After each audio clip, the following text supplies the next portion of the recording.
આજે હું માર્કેટ ગઈ તો તાજી લીલી વરિયાળી જોઈને મને થયું કે લાવ લીલી વરિયાળી નાગરવેલના પાન અને સાકર ઉમેરીને ગરમીઓ માટે 4 થી 5 મહિના સુધી ચાલી શકે તેવું મસ્ત મજાનું સિરપ બનાવી લઉં, જેમાંથી દૂધ અને પાણી ઉમેરીને મસ્ત ઠંડા ઠંડા શરબત બનાવી શકાશે.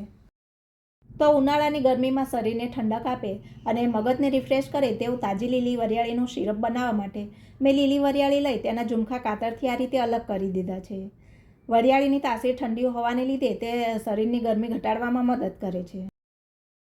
સાથે સિરપ બનાવવા માટે મેં 20 નંગ જેટલા તાજા નાગરવેલના પાન પણ લીધા છે. નાગરવેલના પાન પેટને ઠંડક આપનારા અને શરીરને તાજગી આપનારા છે, એટલે ગરમીમાં આપણને ડબલ ફાયદો થશે. વરિયાળીના ઝુમખા કાપી લીધા બાદ મેં બંનેને અલગ અલગ સ્ટ્રેનરમાં નાખીને નળ નીચે સારી રીતે ધોઈ થોડીવાર તેનું પાણી નીતરવા દીધું છે અને ત્યારબાદ નાગરવેલના પાનને દાંડીથી અલગ કરી બારીક કાપી લીધા છે. આ સિરપ બનાવવા માટે મને લીલી વરિયાળી અને નાગરવેલના પાનનો રસ જોઈશે, જેના માટે મેં મિક્સર જારમાં વરિયાળી, નાગરવેલના પાન અને 1 કપ સાદું પાણી ઉમેરી તેની આ રીતની એકદમ બારીક પેસ્ટ વાટી લીધી છે. આ રીતની પેસ્ટ તૈયાર કરી લીધા બાદ તેનો રસ કાઢવા માટે મેં એક બાઉલ ઉપર પાતળો અને ચોખ્ખો કોટનનો રૂમાલ રાખી રૂમાલ ઉપર વાટેલી પેસ્ટ નાખી રૂમાલને હાથથી દબાવીને તેનો રસ કાઢી લીધો છે.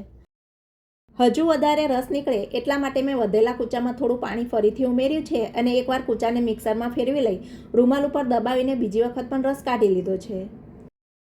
તો અહીંયા મેં બંનેનો સરસ તાજો રસ કાઢી લીધો છે.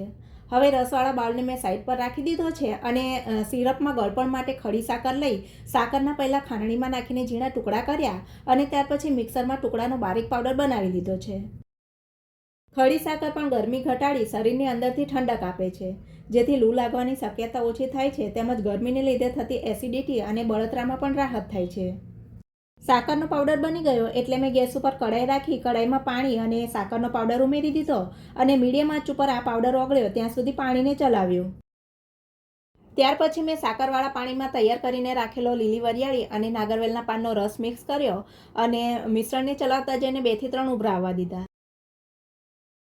મિશ્રણ સરસ ઉકળવા લાગ્યું એટલે મેં તેમાં અડધી નાની ચમચી ઇલાયચીનો પાવડર મિક્સ કર્યો અને ફાસ્ટ ટુ મીડિયમ ગેસ ઉપર મિશ્રણને ચલાવતા જઈને 8 થી 10 મિનિટ જેવું ઉકળવા દીધું એટલે મિશ્રણ ઘાટું મધ જેવું અને ચીપચીપું બન્યું.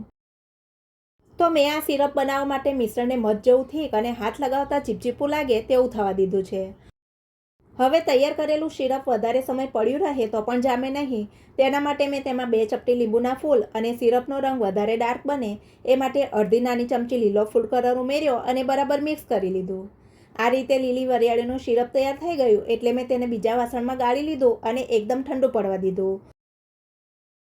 સિરપ ઠંડુ પડ્યું એટલે મેં તેને સ્વચ્છ કાચની બોટલમાં ભરી લીધું. તો તમે પણ આ રીતે લીલી વરિયાળીમાંથી સિરપ બનાવીને પાણી અને દૂધ ઉમેરીને ઠંડા ઠંડા શરબત બનાવજો અને ગરમીમાં એન્જોય કરજો. યમ્મી.